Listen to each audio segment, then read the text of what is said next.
Hi friends, எல்லோரும் எப்படி இருக்கீங்க? ரொம்ப நாள் ஆச்சு. நேற்றைக்கு வளர்ப்பிறை பஞ்சமி திதியில் வாராகி அம்மனுக்கு நான் பண்ண பூஜையை தான் உங்ககிட்ட ஷேர் பண்ணியிருக்கேன் ஃப்ரெண்ட்ஸ். வாராகி அம்மனை பற்றி எல்லாருக்கும் நிறைய தெரிஞ்சிருக்கும். நம்ம நினச்சா வரமாட்டாங்களாம், அவங்க எங்கே போகணுன்னு நினச்சா தான் வருவாங்கன்ற மாதிரி தான் இவங்க. நாங்கள் நினச்சிட்டே இருந்தோம், ஆனால் எங்களுக்கு ஒரு கிஃப்டாக வாராகி அம்மன் வந்துட்டாங்க. ஒரு வருஷம் ஆகுது. வளர்ப்பிறை அண்ட் தேய்பிறை பஞ்சமியில் வாராகி அம்மனை வழிபடுவது மிகவுமே சிறப்பு.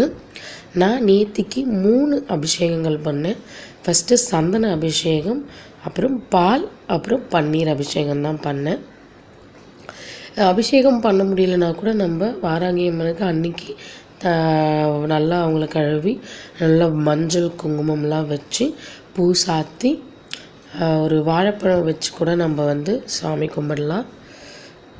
இது பண்ணும்போது வாராகி அம்மனுடைய மந்திரமான ஓம் வஜ்ர கோஷம் அப்படின்னு சொல்லிகிட்டே நான் பண்ணேன். நேற்றுக்கு உண்மையாகவே ரொம்ப மன நிறைவாக இருந்தது. எப்போவுமே நினைப்போம், ஆனால் அன்றைக்கி பண்ணவே முடியாது. ஏதாவது ஒரு சுச்சுவேஷனில் நேற்று திடீர்னு நினச்சி சாயங்காலம் பூஜை பண்ணது தான். அபிஷேகம்லாம் பண்ணியாச்சு. இப்போ மஞ்சள் குங்குமம்லாம் வச்சு அம்பாவை அலங்காரம் பண்ணியாச்சு. கடன் பிரச்சனை, தீராத கஷ்டங்கள் எல்லாம் நம்ம வாராகி அம்மனை தொடர்ந்து வழிபட்டு வந்தோம் அப்படின்னாக்கா தீரும் அப்படின்ட்டு சொல்கிறாங்க.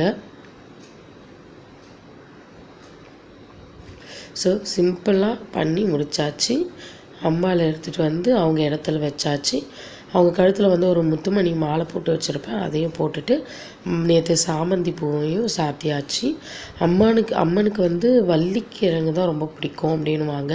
பட் நேற்று இல்லை என்கிட்ட, அதனால நான் பாலில் சர்க்கரை போட்டு வச்சுட்டு சாம்பிராணி தீபம் காமிச்சிட்டு நெய் விளக்கு ஏற்றி இந்த பூஜையை சிறப்பாக முடிச்சிட்டேன். இந்த வீடியோ உங்ககிட்ட ஷேர் பண்ணது எனக்கு ரொம்பவே சந்தோஷம். தேங்க்யூ ஃப்ரெண்ட்ஸ், பாய்.